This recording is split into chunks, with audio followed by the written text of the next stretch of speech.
Radio. Les Français parlent aux Français. Les carottes sont cuites. Les carottes sont cuites. Sud Radio, Berkoff dans tous ses états. Les carottes sont cuites et les voies du Seigneur sont impénétrables, dit-on.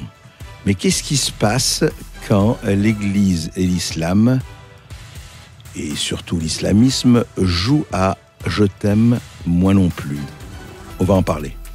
Sud Radio, Berkoff dans tous ses états. Le face-à-face. Et on en parle d'autant plus que ce dont vous venez de parler, cher André Berkoff, est le thème du livre de votre invité, L'Église face à l'islam, publié aux éditions de Paris. Eh bien, c'est un livre, oui, tout à fait passionnant, écrit par Joachim Veliokas, qui a d'ailleurs publié déjà plusieurs livres et plusieurs enquêtes. Il a été l'un des premiers à parler d'une certaine islamisation de la France, de ces mères qui courtisent l'islamisme. Évidemment, lui, il a son parti pris. On va en discuter, on peut en discuter. Il dit il y a un vrai problème et incontestablement, même ceux qui sont des adversaires résolus de ce qu'il écrit, il y a quand même une réalité qu'on ne peut pas nier. Et je vais citer quelques citations, d'ailleurs tirées du livre, mais quelques citations, notamment du pape François, qui dit « Il n'existe pas, le pape François, l'actuel pape, il n'existe pas de terrorisme islamique. » Et qui dit aussi « Si je parle de violence islamique, je dois parler de violence catholique. » Et il cite Monseigneur Potvin, porte-parole des évêques de France, « Il ne faut pas diaboliser l'islam. » Oui. Et Monseigneur d'Agen, il faut faire très attention à ne pas diaboliser tous les djihadistes, parce que ne pas diaboliser l'islam, oui, moi personnellement, je suis d'accord. Mais ne pas diaboliser tous les djihadistes, qu'est-ce que ça veut dire ?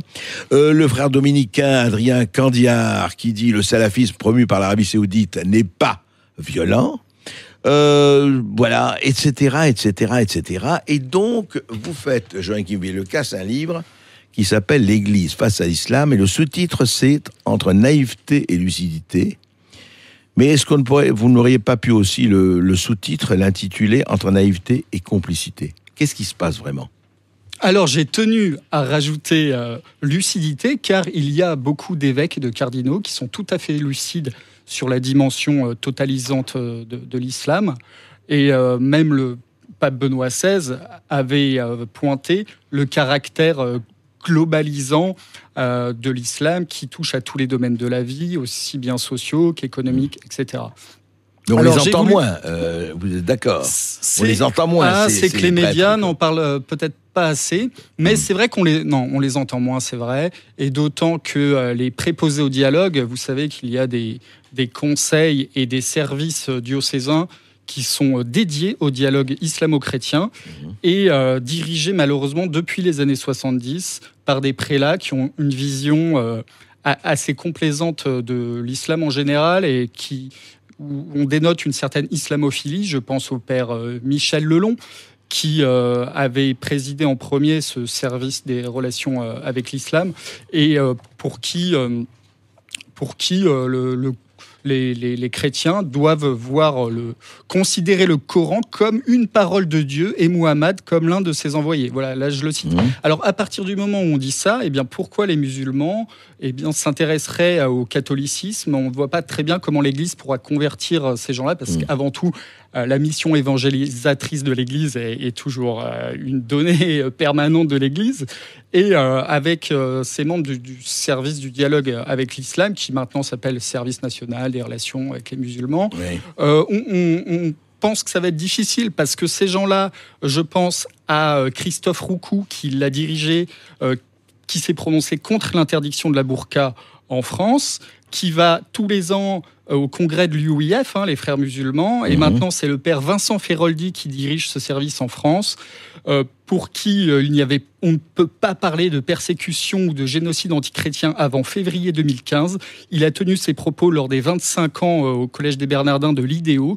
L'IDEO, ce sont des dominicains dont fait partie Adrien Candiar, que vous avez cité, prix des libraires religieux 2017, qui dit que l'islam promu par l'Arabie Saoudite n'est pas violent, alors que l'Arabie Saoudite finance quantité de brigades, dont les plus grandes des brigades djihadistes en Syrie. Je pense à Aram al-Sham, Raïch al-Islam, etc.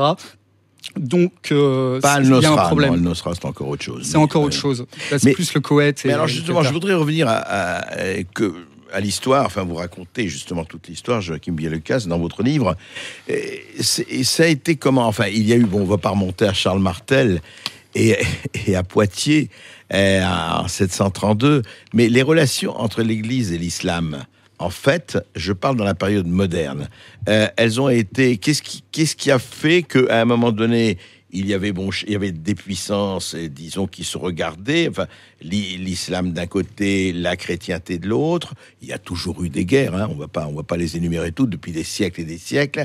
Mais là, vous avez à vous écouter et à vous lire, surtout, on a l'impression, c'est pour ça que j'ai parlé de complicité, on a l'impression que on a cédé du terrain, en tout cas que les chrétiens, le christianisme officiel a cédé du terrain. On peut dire ça. On peut dire ça, mais au sens propre du terme, il y a des terrains qui appartiennent à des paroisses qui ont été cédés à des associations musulmanes en France.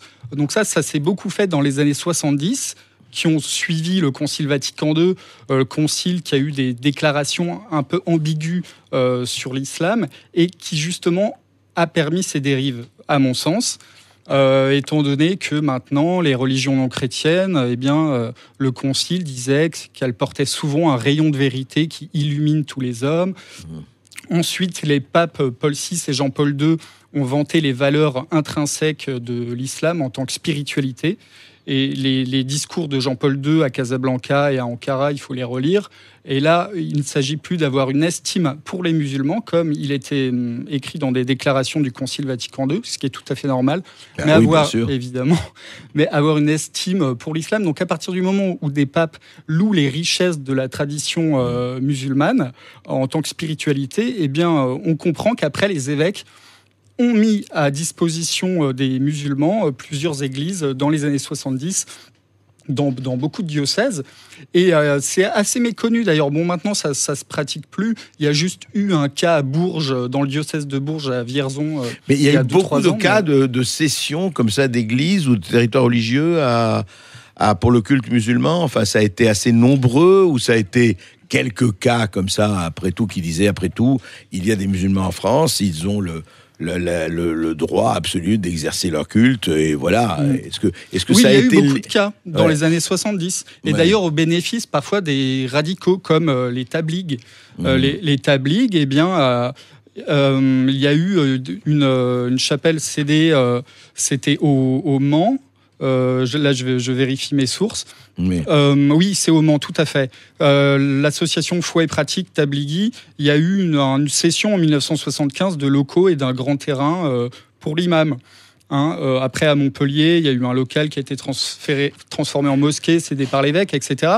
Et ce qui est méconnu, et ce qui, je pense, intéressera nos auditeurs, c'est qu'à Saint-Étienne-du-Rouvray, la mosquée qui a été inaugurée en 2000, sur une parcelle de terrain offerte par la paroisse catholique de la ville.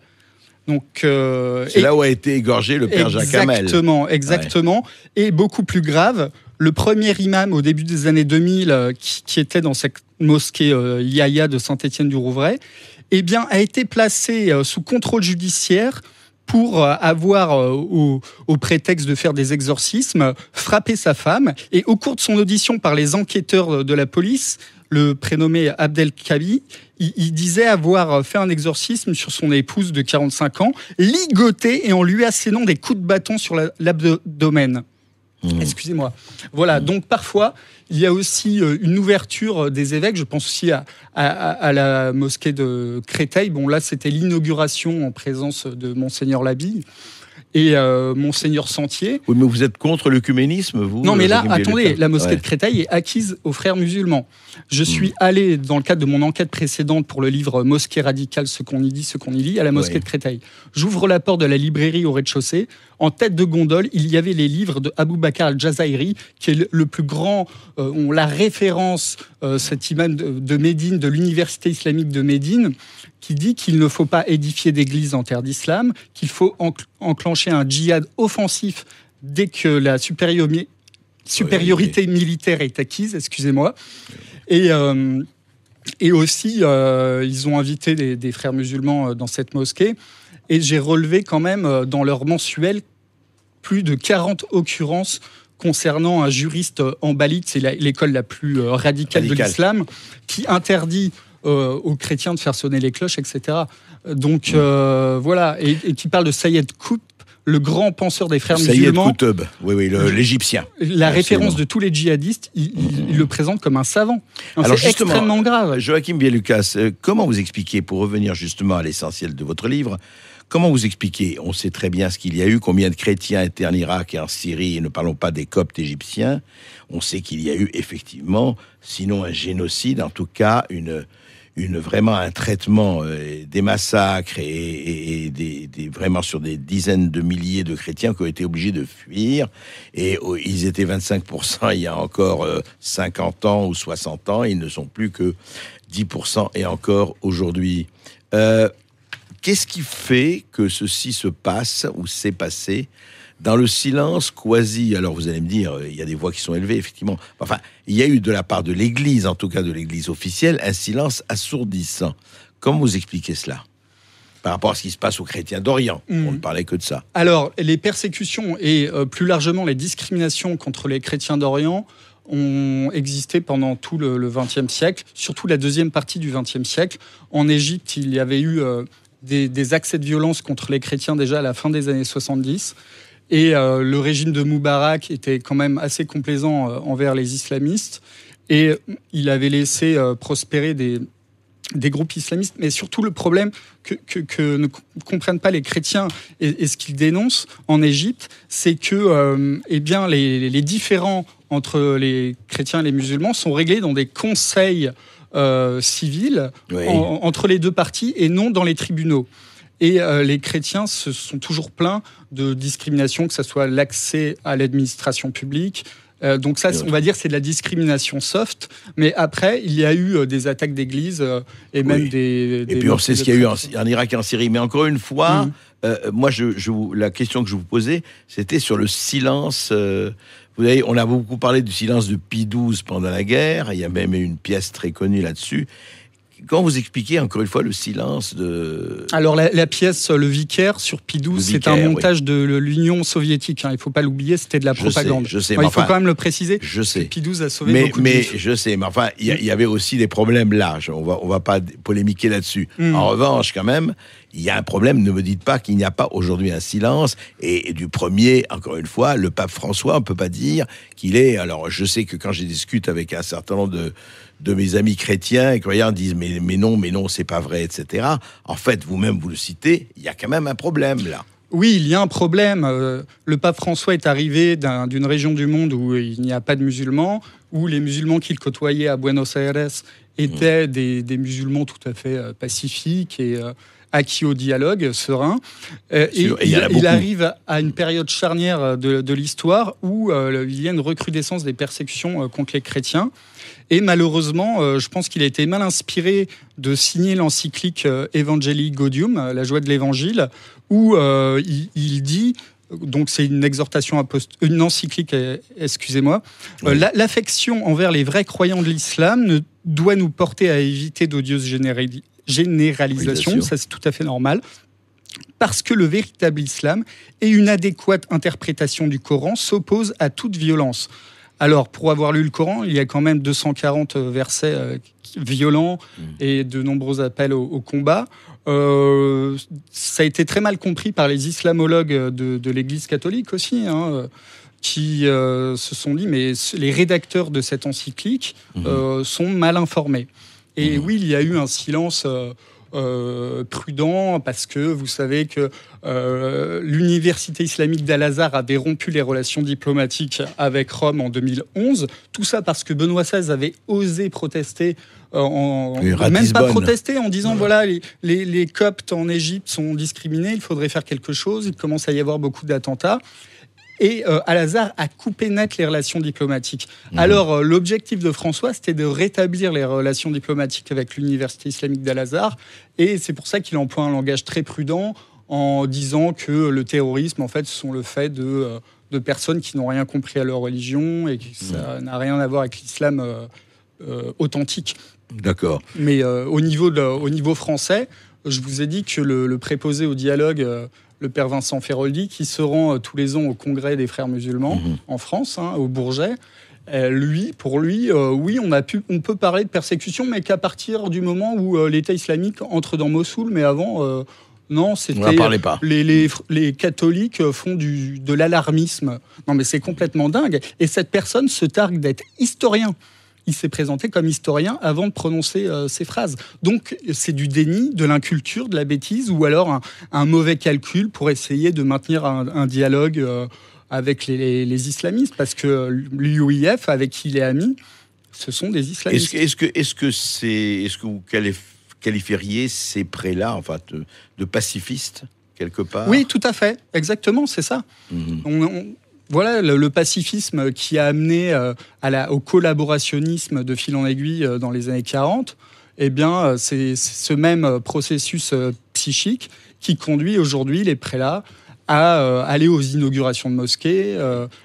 À chaque fois qu'il y a une grande mosquée qui se fait inaugurer, il y a toujours l'évêque qui est là. Et parfois, qui prononce des discours en disant quelle joie Mais alors, que cette nouvelle pour vous, mosquée. Joachim Viellecas, c'est une situation aujourd'hui, l'Église face à l'islam, c'est une situation qui est très préoccupante, ça évidemment, vous l'avez dit, en tout cas pour les chrétiens, pour les croyants chrétiens, mais comment peut-on, à votre avis, changer un peu l'état des choses? Peut-on le changer? Est-ce que c'est déjà quelque chose d'irrévocable entre, disons, une idéologie, une croyance conquérante et une croyance beaucoup plus en retrait, où on peut un peu sinon renverser la vapeur, du moins arriver à un équilibre plus sain, je dirais? Alors, étant donné que les prélats qui ont cette vision islamophile du dialogue islamo-chrétien, parce qu'évidemment, il faut dialoguer avec des musulmans, et moi, ça m'arrive aussi. Ça me paraît la moindre des choses. Alors, ces gens-là sont à tous les postes clés, ils noyotent tous les services du dialogue, les conseils pontificaux pour Donc, le il faut les dialogue. changer. Voilà, ce serait l'idéal. Mais c'est un vœu pieux, c'est assez compliqué à mon alors, sens. Joachim, faites un coup d'État. Allez-y, vous connaissez le chemin. Je ne suis pas mitré, mais... mais on peut le faire. En tout cas, un livre à lire, un livre tout à fait polémique, mais au bon sens du terme. L'Église face à l'islam, un vrai problème. Merci à vous, André Berkoff.